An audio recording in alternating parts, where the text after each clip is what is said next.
بیٹا میری بات کا یقین کرو، مجھے خود نہیں پتا کہ یہ سب کیا ہے۔ میں کیسے آپ کی بات کا یقین کروں؟ آپ کی وجہ سے میری زندگی خراب ہو گئی ہے۔ آپ کو اندازہ بھی ہے کہ اس وقت میں کتنی ذہنی اذیت سے گزر رہا ہوں۔ ساری زندگی میں نے پاکیزگی میں گزار دی، کبھی کسی عورت کی طرف نظر اٹھا کر بھی نہیں دیکھا، اور بدلے میں آپ نے اس جیسی عورت کو میری زندگی میں شامل کر دیا۔ دیکھو میری بات سمجھنے کی کوشش کرو، جو کچھ ہونا تھا وہ تو ہو ہی گیا ہے، اب ہم اسے تبدیل نہیں کر سکتے۔ میں تبدیل کر سکتا ہوں، میں آج اور اسی وقت اسے طلاق دے دوں گا، اسے اپنی زندگی سے بے دخل کر دوں گا۔ تم ایسا کچھ بھی نہیں کرو گے، بلکہ اس وقت تک کچھ بھی نہیں کرو گے جب تک ہم اپنی کمپنی کو… اس سے پہلے کہ وہ بات مکمل کرتے وہ چیختے ہوئے کہنے لگا، بس بہت ہو گیا ہے، مجھے آپ کی کمپنی سے کوئی لینا دینا نہیں ہے، مجھے اب صرف اور صرف اپنی عزت کی پرواہ ہے۔ دیکھو میری بات سنو، اس کے باپ نے ہمارے ساتھ دھوکہ دیا ہے تو ہم بدلہ لیے بغیر نہیں چھوڑ سکتے۔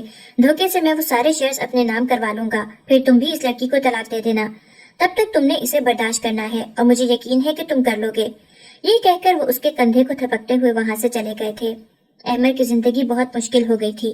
وہ لڑکی ہر وقت عجیب انداز میں مسکراتے ہوئے اسے دیکھتی تھی، جیسے اس کی بے بسی کا مذاق اڑا رہی ہو۔ اس کے سامنے دوسرے مردوں سے فون پر بات کرتی تھی۔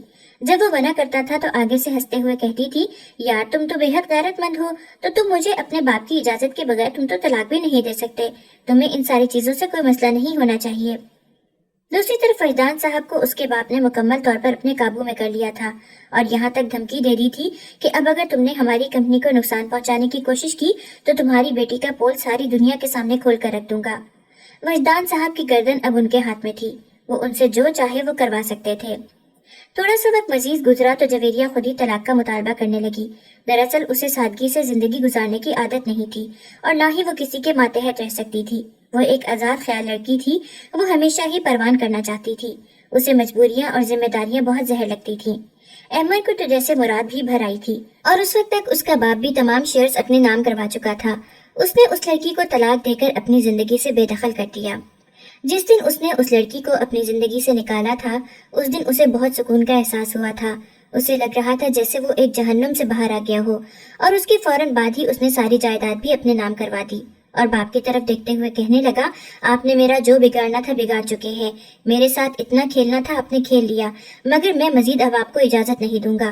اب اگر آپ نے اپنا کوئی بھی فیصلہ مجھ پر مسلط کرنے کی کوشش کی تو میں یہ بات بھول جاؤں گا کہ آپ میرے والد ہیں، اور پھر میں ہر وہ کام کروں گا جو مجھے کرنا چاہیے۔ بیٹے کی باتیں سن کر وہ خاموش ہو گئے تھے، کیونکہ انہیں بھی اپنی غلطی کا احساس تھا۔ انہوں نے کبھی بھی ایسا نہیں سوچا تھا کہ ان کے بیٹے کو ایک غلط عورت ملے، مگر قسمت سے کون لڑ سکتا ہے؟ جو کچھ لکھا ہو وہ تو ہو کر ہی رہتا ہے۔ انہوں نے بھی بس اپنے نصیب کو قبول کیا تھا، اور بیٹے سے بھی یہی توقع کر رہے تھے کہ وہ اپنی قسمت کو قبول کر لے۔ حمین کا رو رو کر برا حال تھا۔ اس کی شادی کے دن قریب آ رہے تھے۔ جس انسان سے اس نے سب سے زیادہ نفرت کی تھی وہ اسی کی زندگی میں شامل ہونے جا رہی تھی۔ 2 بار تو اس نے خودکشی کرنے کی بھی کوشش کی تھی، مگر ہر بات ہی ناکام ہو جاتی تھی۔ احمد اس کے گھر گیا تھا اور اس کے باپ سے بات کی تھی، مگر جب اسے پتا چلا کہ اس کی محبوبہ کی تو شادی کا دن 1 ہفتے کے بعد ہے تو اسے لگا کہ قدموں کے نیچے سے زمین نکل گئی ہے۔ وہ اس کے باپ کی منتیں کرنے لگا کہ خدا کے لیے مجھ پر اتنا بڑا ظلم مت کریں، میں آپ کی بیٹی سے بہت محبت کرتا ہوں، وعدہ کرتا ہوں کہ اسے بہت خوش رکھوں گا۔ مگر وہ کچھ بھی سننے کے لیے تیار نہیں ہو رہے تھے۔ انہیں امیر زادوں سے بہت خوف محسوس ہوتا تھا۔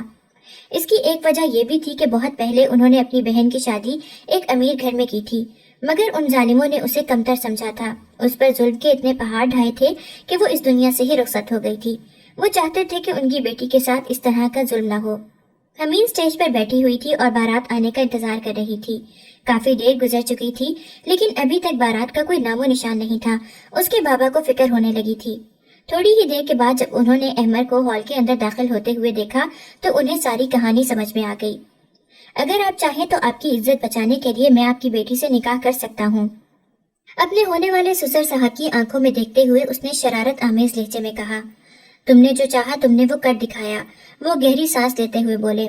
ٹھیک ہے، تم اس سے نکاح کر لو، مجھے کوئی مسئلہ نہیں ہے، لیکن اگر کبھی بھی تم نے میری بیٹی کو تکلیف پہنچانے کی کوشش کی تو میں قسم اٹھا کر کہتا ہوں تمہاری اپنے ہاتھوں سے جان لے لوں گا۔